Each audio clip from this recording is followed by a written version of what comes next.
And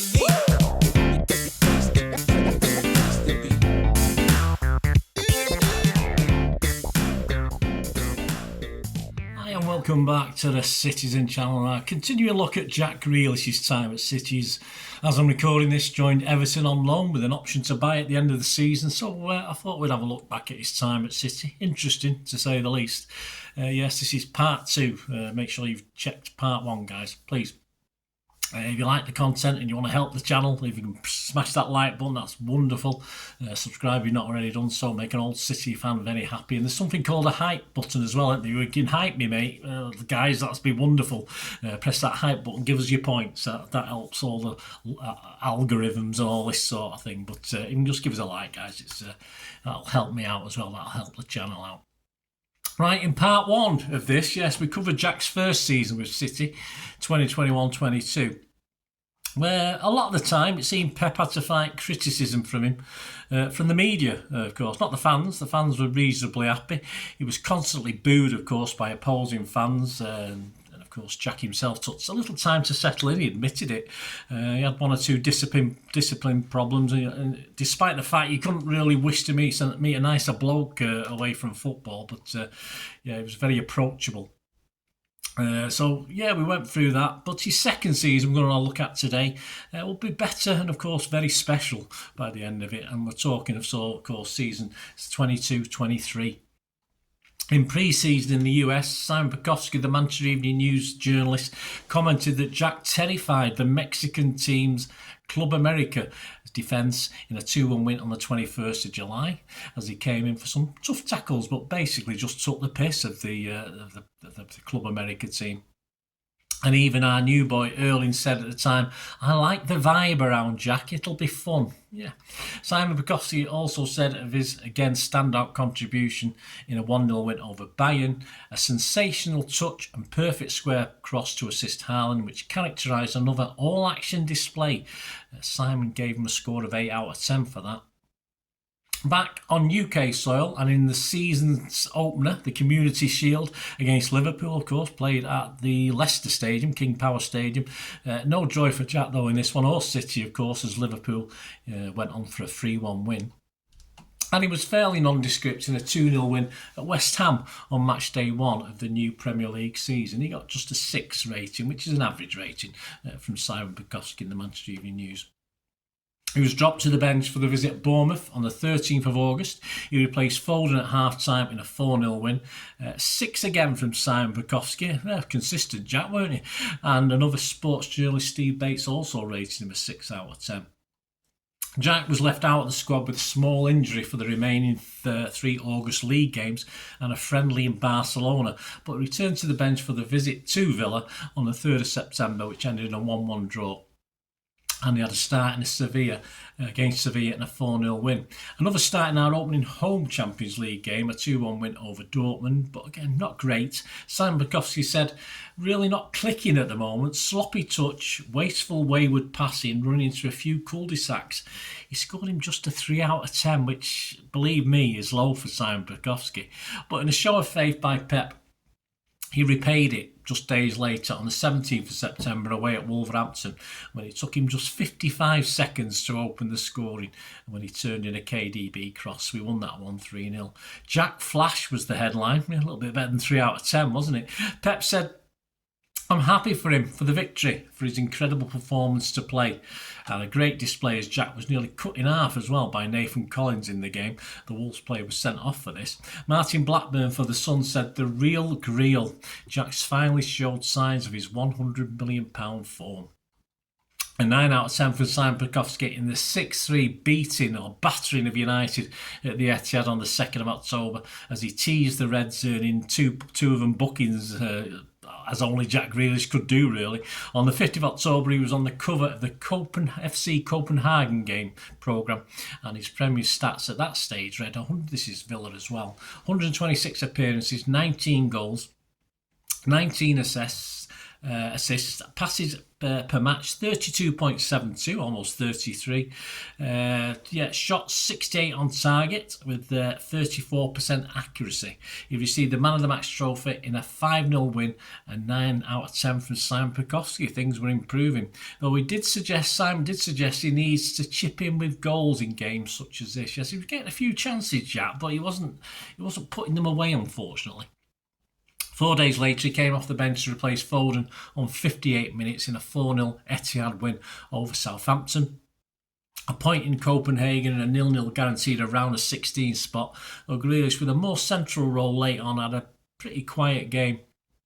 He remained on the bench in a 1-0 loss at Anfield on the 16th of October.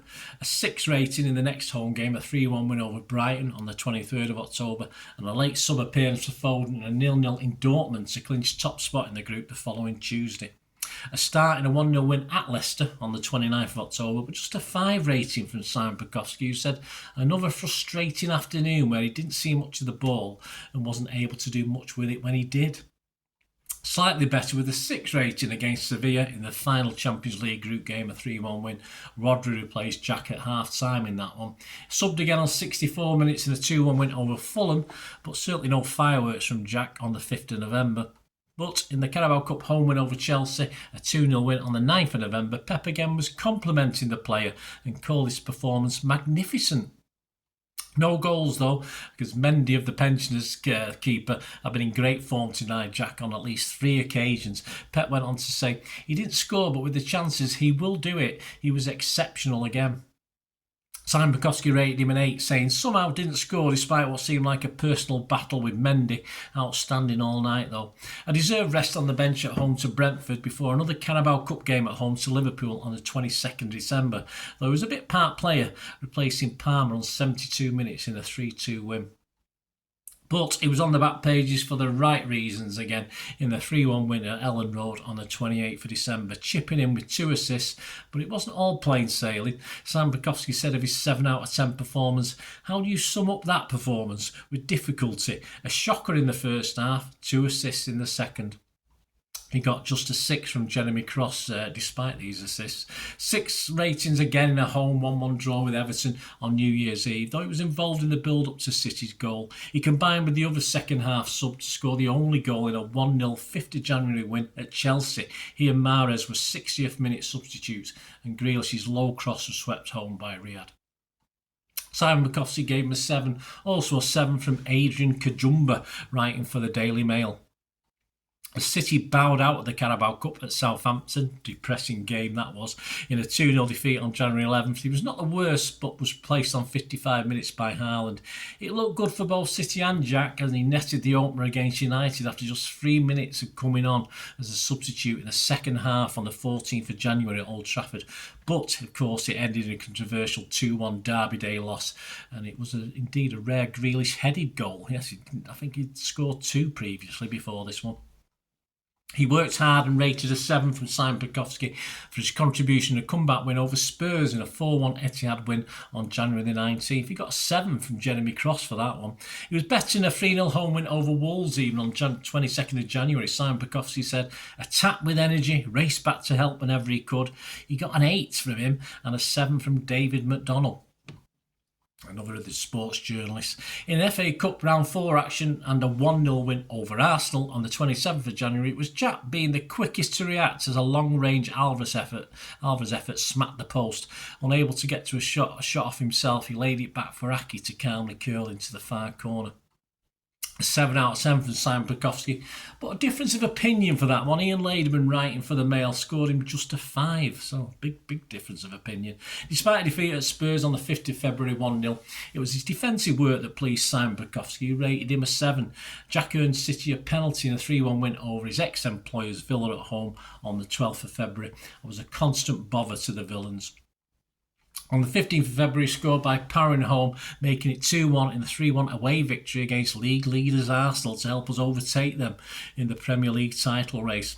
The back pages read the Greel Deal and Crackerjack.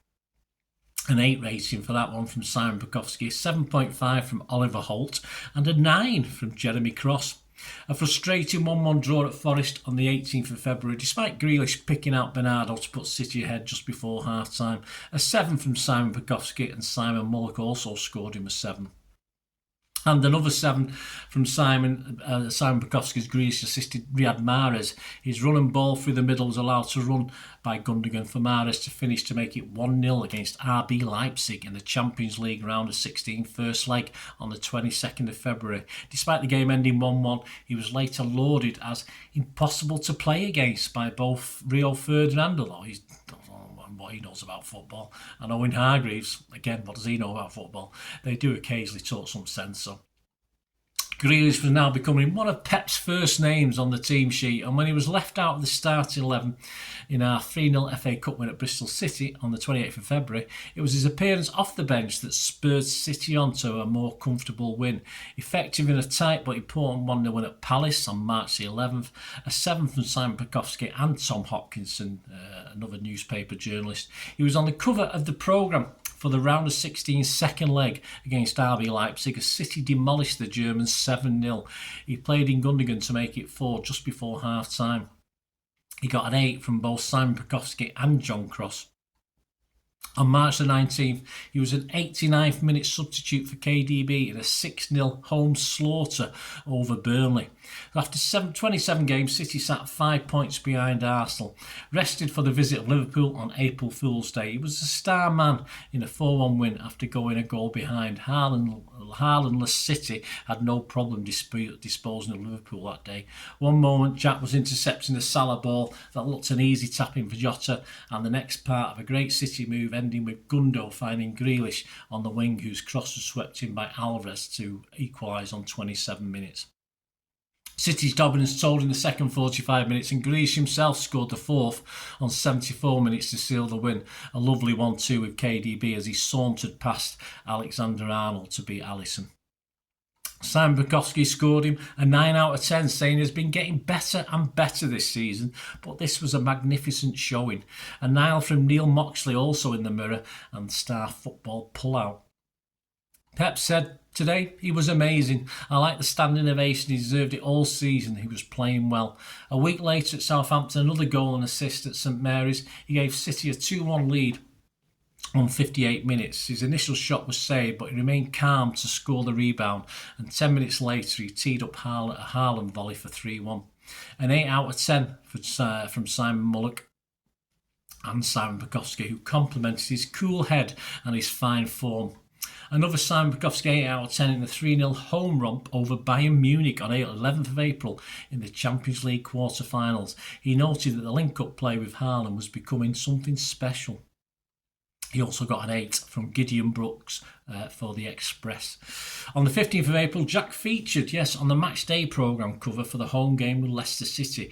He was interviewed inside the programme about how things have been going. It was an interesting insight to how Jack was finding his time at City.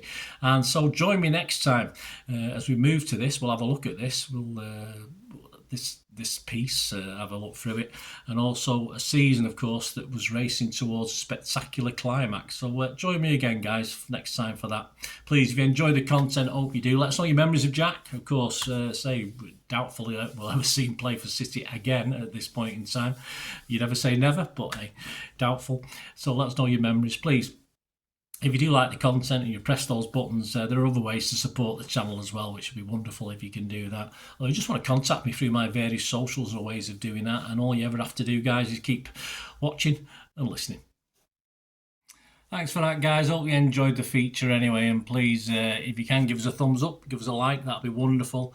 And if you're not already a subscriber, it'd be great if you could subscribe. It's absolutely free. Also, check out all my social media links. Will be in the description and comments below if you want to follow me on TikTok, Instagram, X, Facebook. We can chat on there and do all things City, of course. Also, if you're into film and TV, don't forget a lot of this channel is film and TV stuff. I love me film and TV like I do City. So if you're into that, have a look. Or if you know someone who might not be that bothered about the football but likes film and TV, give them a kick in my direction. I'll be very grateful.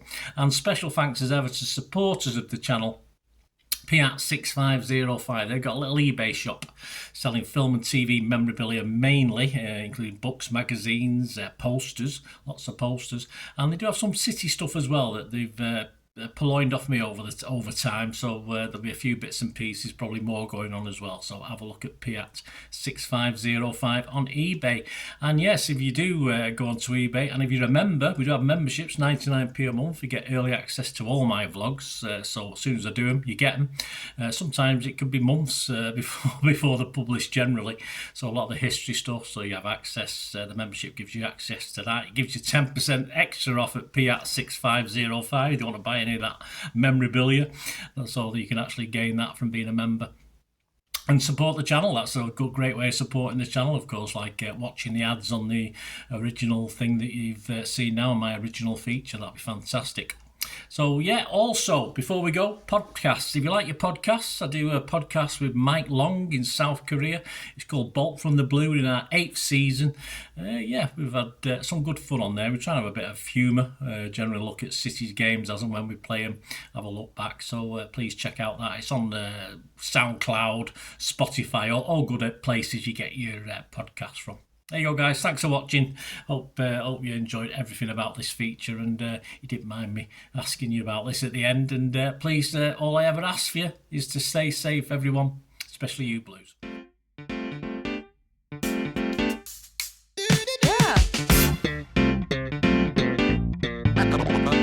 Yeah.